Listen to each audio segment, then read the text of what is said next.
Hello MSc, welcome back to my channel. आज का हमारा लेक्चर रहेगा फ्यूगसिटी। हम देखेंगे फ्यूगसिटी का बेसिक कॉन्सेप्ट और हम देखेंगे उसकी इक्वेशन। तो अगर आप नए हैं तो चैनल को सब्सक्राइब कर लें और बेल आइकन को प्रेस कर लें, जिससे कि आपको सारी पढ़ाई के लेटेस्ट वीडियोस मिलती रहें। और अगर आपको वीडियोस अच्छी लगती है तो प्लीज़ उसको लाइक और शेयर करना ना भूलें।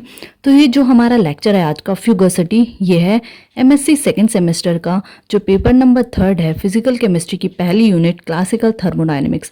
आज उसका ये हमारा 6th लेक्चर है।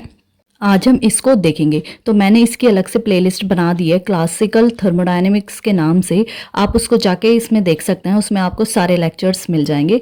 तो चलो शुरू करते हैं अपना आज का लेक्चर जो है फ्यूगसिटी। तो G.N. Lewis, by utilizing free energy function, gave the concept of fugacity to represent actual behavior of real gases।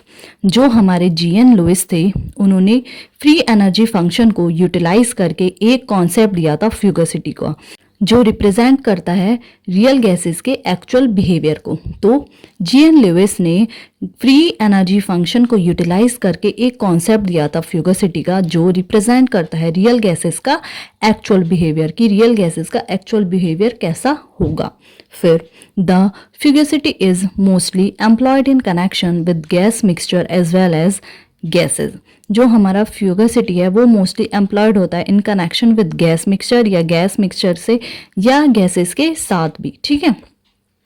For an infinite seminal reversible stage of an isothermal change, we have from dg equals to vdp minus sdt।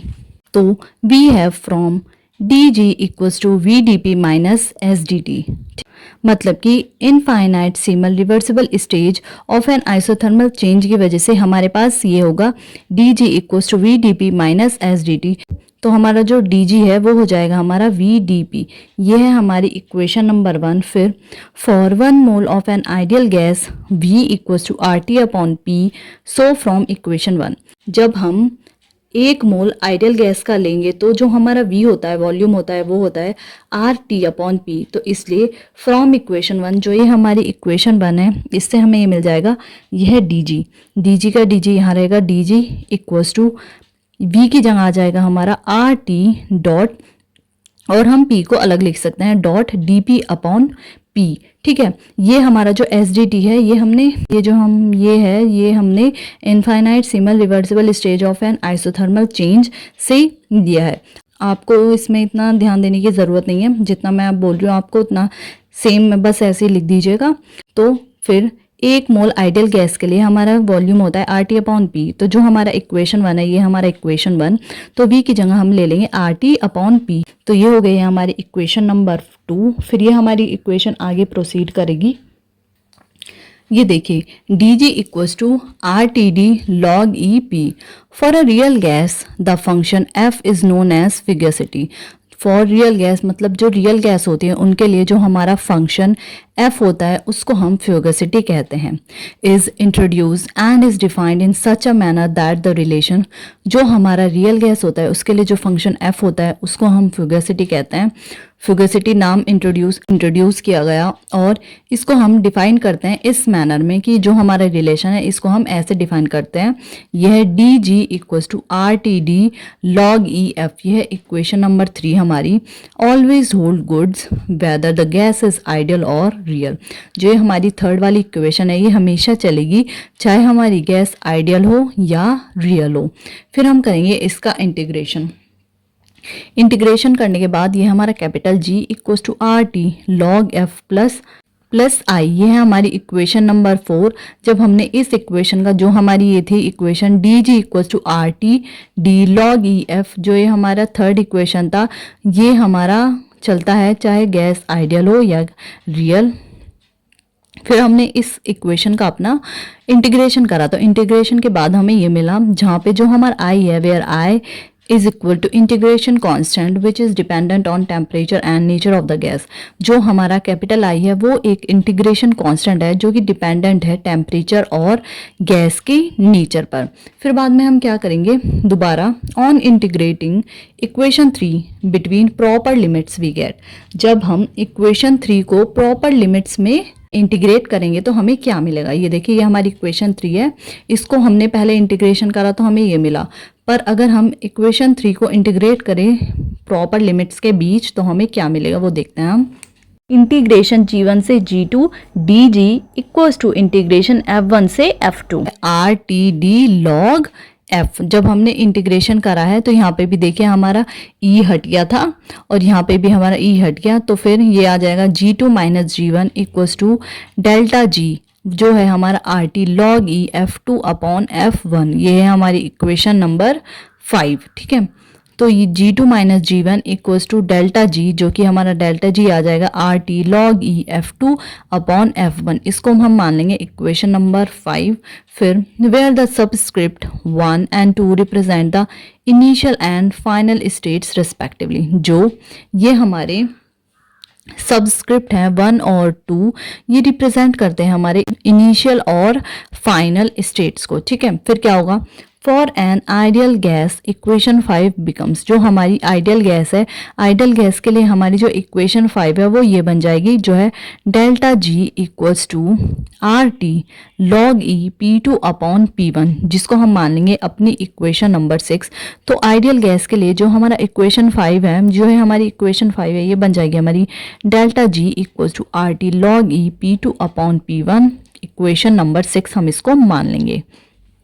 फिर comparing equation 5 and 6 we see that, जब हम equation 5 और equation 6 को compare करते हैं तो हमें ये दिखता है जो f है हमारा वो डायरेक्टली प्रोपोर्शनल है p के। तो f इक्वल्स टू हमारा हो जाएगा p। We take proportionality constant as unity, हम प्रोपोर्शनैलिटी कांस्टेंट को यूनिटी लेते हैं, ठीक है। तो f है हमारा डायरेक्टली प्रोपोर्शनल टू p, तो f इक्वल्स टू आ जाएगा हमारा p, क्योंकि हमने ले लिया है अपना प्रोपोर्शनैलिटी कांस्टेंट को यूनिटी पर। फिर For a real gas, the value of F and P is not proportional. तो जो हमारा रियल गैस है उसके लिए जो हमारी वैल्यू है F और P की वो एक दूसरे के प्रोपोर्शनल नहीं है। तो आइडियल गैस के लिए हमारी ये वाली इक्वेशन थी। फिर हमने कंपेयर करा 5 और 6 इक्वेशन को, तो हमें ये दिखा कि F is directly proportional to P, तो F इक्वल्स टू P आ गया क्योंकि हमने प्रोपोर्शनैलिटी कांस्टेंट को यूनिटी मान लिया, ठीक है। फिर फॉर अ रियल गैस के लिए जो हमारी वैल्यू है F और P की वो प्रोपोर्शनल नहीं है एक दूसरे के, ये देखिए प्रोपोर्शनल टू वन अनदर। तो रियल गैस के लिए जो हमारी वैल्यू है F और P की वो प्रोपोर्शनल नहीं है एक दूसरे के। And F upon P is not constant, और जो हमारा F अपॉन P है वो कांस्टेंट भी नहीं है। As the pressure is lowered the behaviour approaches to that of ideal behaviour, जैसे कि हमारा प्रेशर लोअर होता है, मतलब जैसे हमारा प्रेशर कम होता है तो जो इसका बिहेवियर होता है वो आइडियल बिहेवियर की टूवर्ड्स चला जाता है। So the gas at very low pressure is taken to be the reference state and is postulated that, तो जो हमारा गैस है लो प्रेशर पर हम उसको रेफरेंस स्टेट मान लेते हैं और उसको ऐसे पोस्टुलेट करते हैं। तो रियल गैस के लिए जो हमारी वैल्यू है F और P की वो प्रोपोर्शनल नहीं है एक दूसरे के, ठीक है, वो प्रोपोर्शनल नहीं है एक दूसरे के। और जो हमारा F अपॉन P है वो कांस्टेंट भी नहीं है। और ये देखा गया है कि जैसे कि हम प्रेशर को लोअर करते हैं, कम करते हैं, तो जो इसका बिहेवियर होता है वो आइडियल बिहेवियर बन जाता है, आइडियल बिहेवियर की तरफ चला जाता है। रियल गैस से वो आइडियल बिहेवियर की तरफ चला जाता है। तो जो गैस होती है हमारी लो प्रेशर पर हम उसको रेफरेंस स्टेट मान लेते हैं और उसको हम पोस्टुलेट ऐसे करते हैं, यह लिमिट P टेंस टू 0, फिर F upon P equals to 1। ये है हमारी लो प्रेशर के लिए, बहुत ही ज़्यादा लो प्रेशर पर हमने रेफरेंस स्टेट मान लिए और इसको ऐसे पोस्टुलेट कर दिया है। This postulates makes the evaluation of actual fugacity at various pressure possible. Since pressure is expressed in atmosphere, fugacities are also expressed in atmosphere. तो जो postulate है ये actual fugacity का evaluation करता है वेरियस प्रेशर पर, कि वो वेरियस प्रेशर पर पॉसिबल है। सिंस हमारा जो प्रेशर है हम उसको एक्सप्रेस करते हैं एटमॉस्फेयर में और फ्यूगसिटीज को भी हम एक्सप्रेस्ड करते हैं एटमॉस्फेयर में। तो ये है हमारा आज के लेक्चर में, मैं इसको आपको जल्दी से सम अप कर देती हूँ। तो जो J.N. लुइस थे उन्होंने फ्री एनर्जी फंक्शन को यूटिलाइज करके एक कॉन्सेप्ट दिया था फ्यूगोसिटी का, जो रिप्रेजेंट करता है रियल गैसेस का एक्चुअल बिहेवियर। तो जो फ्यूगोसिटी है वो मोस्टली एम्प्लॉयड किया जाता है कनेक्शन में with gas mixture as well as the gases. For an infinite simple reversible stage of an isothermal change we have from D G equals to V D P minus S D T. ये हम तो for an infinite simple reversible stage of an isotherm, तो हमें ये मिल जाएगा D G equals to V D P. इसको हम मान लेंगे equation number 1। For 1 mole of an ideal gas, जब 1 मोल आइडियल गैस होता है तो हमारा जो वॉल्यूम होता है वो हो जाता है आर टी अपॉन पी। तो जो हमारा इक्वेशन 1 है वो हो जाएगा, तो हमारा जो डी जी है वो हो जाएगा R T dot D P upon P, और ये है हमारी इक्वेशन नंबर 2। तो उसके बाद में जो हमारा dg है, dg equals to R T D log e P. तो रियल गैस के लिए जो हमारा फंक्शन f है वो फ्यूगोसिटी इंट्रोड्यूस किया गया और उसको हम डिफाइन करते हैं इस मैनर में कि dg equals to R T D log e F, जिसको हम मान लेंगे इक्वेशन नंबर 3। ये हमेशा चलती है weather the gas is ideal और रियल। फिर हम इसका इंटीग्रेशन करेंगे तो हमें मिल जाएगा g equals to R T log F plus I, जहाँ पे जो आई है वो हमारा इंटीग्रेशन कॉन्स्टेंट और ये डिपेंड करता है टेम्परेचर और गैस के नेचर पर। फिर हम दोबारा से जो हमारी इक्वेशन नंबर 3 है उसको दोबारा इंटीग्रेट करेंगे बिटवीन प्रॉपर लिमिट्स, तो हमें ये मिल जाएगा G2 minus G1 equals to delta G equals to R T log e F2 upon F1। ये हमारी इक्वेशन नंबर 5, जहाँ पे जो ये हमारे सबस्क्रिप्ट हैं 1 एंड 2 वो रिप्रेजेंट करते हैं इनिशियल और final states respectively. For an ideal gas, जब आइडियल गैस रहती है तो जो हमारी इक्वेशन 5 होती है वो ये बन जाती है delta G equals to R T log e P2 upon P1। ये हमारी इक्वेशन नंबर 6। फिर जब हम इक्वेशन 5 और 6 को कंपेयर करते हैं तो f डायरेक्टली प्रोपोर्शनल आ जाता है p के, तो f इक्वल्स टू p हो जाता है क्योंकि हमने प्रोपोर्शनैलिटी कांस्टेंट को यूनिटी पर ले लिया है। तो रियल गैस के लिए जो वैल्यू होती है f और p की वो एक दूसरे के प्रोपोर्शनल नहीं होती, और जो f अपॉन p होता है वो कांस्टेंट नहीं होता। जैसे कि प्रेशर लो होता है तो जो इसका बिहेवियर रहता है वो रियल की जगह आइडियल बिहेवियर के टुवर्ड्स हो जाता है। इसलिए जो गैस होती है बहुत ज़्यादा लो प्रेशर पर हम उसको रेफरेंस स्टेट मानते हैं और उसको पोस्टुलेट करते हैं ऐसे, limit p tends to 0 f upon p equals to 1। जो ये पोस्टुलेट है ये बताता है कि एक्चुअल फ्यूगोसिटी का इवैल्यूएशन वेरियस प्रेशर पर पॉसिबल है। सिंस जो प्रेशर है उसको हम एक्सप्रेस करते हैं एटमॉस्फेयर में, इसलिए हम फ्यूगोसिटी को भी एक्सप्रेस करते हैं एटमॉस्फेयर में। तो ये था हमारे आज के लेक्चर में।